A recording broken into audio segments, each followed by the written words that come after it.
Regan Slaymaker for International Boxing News, and I have the pleasure to be joined by Olympian and 10-0 featherweight contender Kurt Walker. Kurt, how are you today, mate? Good, mate. Good. How are you? I'm very well, thank you. I mean, all the better for talking to yourself as well. Before we get into your big fight news with James Beech Jr., I do want to touch on kind of your previous performance, if that's all right. You're a last-minute addition to the Crocker Felix undercard at Ulster Hall against Darwin Martinez. I mean, how do you look back on that performance back at Ulster Hall? It was good. It was literally probably 6 days' notice. I was in the gym 7 days, I think. So I wasn't at my best, but I was glad for the fight because he came to win. He made me work, and it probably made me better that he came to win because I was relying on reaction to win the fight. But it was good workout, and it was good to first finally fight in Ulster Hall, where I'm going to headline on March 30th. Definitely. Obviously, I think my brother's spoken to yourself and your promoter Jamie Conlon as well beforehand. Kind of, they're matching you tough over at Conlon Yeah. Boxing. I mean, and it's definitely kind of preparing you, like you said, for your first headline show on March 30th. Yeah, I think I'm the type of boxer where if you put me in with someone who's not going to try, it makes me look very bad. I'll kind of go down to their level. But if you put me in with someone who's trying to win, you'll see the best out of me. And I think as I go on this year with the tougher opponents like James Beech, like whoever I get the rest of the year, I'll just keep getting better and better. Definitely, mate, and we look forward to seeing it as well. I do want to, before we get on to your fight with James Beech, I do want to touch on your coach, Huzaifah Iqbal. I mean, he's one of the coaches that's kind of on the rise at the moment in the UK as Yeah. well. I mean, obviously, how is it kind of your progression going under him, and also it must be nice for him to get a bit more credit as he's getting more fighters, and you guys keep winning as well. Yeah, 100%. He deserves a lot of respect. He's in the gym from the morning till the night. He's took it to a higher level every fight. You know, even for this fight, he has from the last 3 weeks, he has everything wrote down for the whole training camp, times, training sessions, what we're doing here, what we're doing there, perfectly. So he's put in a lot of work. He deserves a huge amount of credit. But yeah, he's brilliant to have, and I'm looking forward to seeing how much I can go.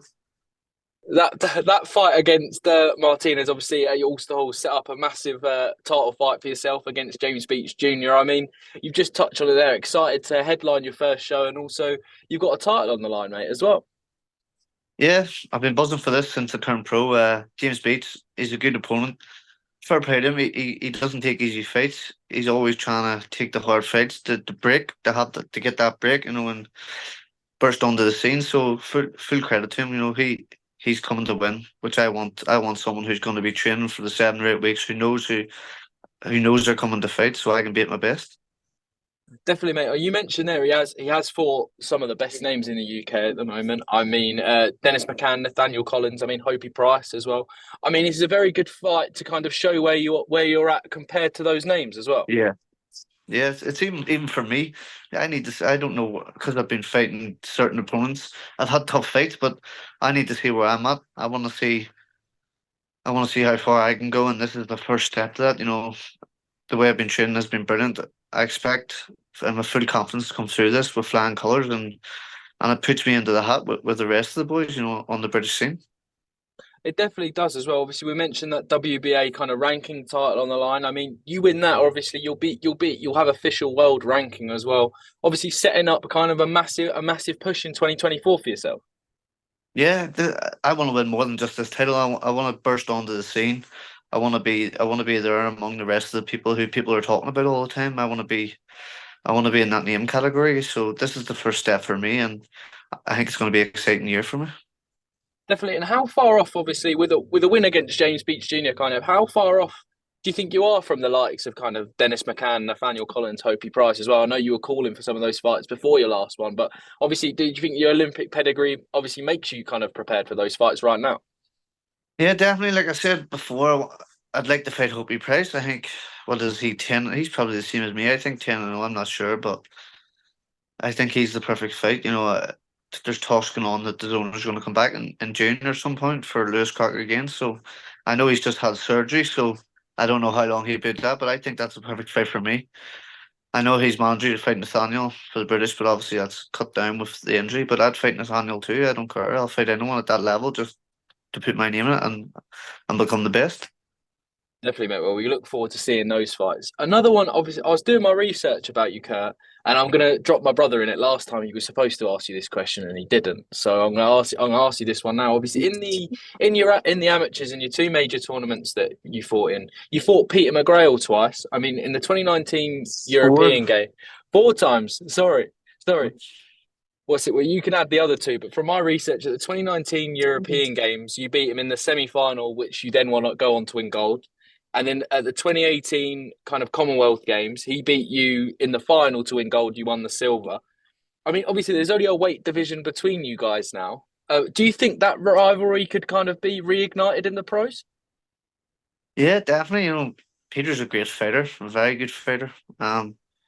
Four times we fought instead of two. He beat me in the multi nations when we were kids, just turned elites, and then he beat me in the Commonwealth. So he beat me the first two, and then I beat him in the EU final in 2018. After the Commonwealth Games, that was the first time I beat him. Then I beat him in the European Games semi final. So we had a good rivalry. I think it actually helped me come on having that rivalry with him because he was at the top. He had two world medals. He was European champion. I wanted to beat him so bad. It's just from being from England. I was from Ireland, so it probably helped me a lot. But it's good. Yeah, obviously he's a weight below. He's had a hiccup in his career, but he's going to rematch him, man. Like I think he will beat him because he was beating him handy enough. It was just one of them shocks in boxing. But yeah, definitely down the line, if things happen, boxing people come up and down weights just to make fights, and if it makes sense, it'll happen. Definitely, mate. I do want to touch on this. Obviously, there's a lot of talk with kind of Adam Azim and Dalton Smith at the moment. Kind of a lot of people saying that they should wait for that fight to Yeah. happen for a world title and things like that. Is that something you'd like for that fight, or would you, if that was offered, would you fight him now? It just depends what's it for. It has to be. I think every person at this level is on their own journey. But Hmm, if it made sense, I would do it, no problem. But obviously, he's a weight below. There's other people there who I want to beat, and there's probably of other course. people there he wants to beat. He has his own trajectory, and I have mine. But never say never in boxing. Whatever happens, happens. And if it's there, it's there. Of course, mate. And I mean, the two fights you mentioned Nathaniel Collins and Hopey Price. I mean, I hope those two come about. They're two great fights for yourself as well. My last couple, Kurt. Obviously you fought on that Lewis Crocker card as well. They were talking about going back in June as you mentioned as well. You've got Katie Taylor as well. The rise of Irish boxing at the moment it's thriving to say the least. I mean, how does it feel to be kind of maybe be a part of this new kind of generation that going to headline in Ireland as well? Yeah, definitely, it's exciting. Bringing back shows. It's good that Lewis is now bursting onto the scene after years. He's always had talent. He's always has immense power, which is freakish. So he's always going to be an exciting fight. There's so many people that they can bring back to Belfast for him to fight. It's going to be massive. So it gives me an opportunity to burst onto the scene and maybe, if you say, cause some upsets and put my name there. Definitely, mate. Well, we look forward to seeing it. That was my final one, Kurt. Any final words for those kind of eagerly anticipating your fight at Ulster Hall on March 30th? I just think it's going to be a good fight. Two lads are going in to win. Two hard camps are going to be put in, I'm sure, and get watching. It's going to be live on TV, I think, but I can't say just yet what it's on, but it'll be live. Definitely. Well, we look forward to seeing it as accessible as it might be. But Kurt Walker, thank you very much again for your time today, mate, and best of luck March 30th. Good man, Regan. Thank you.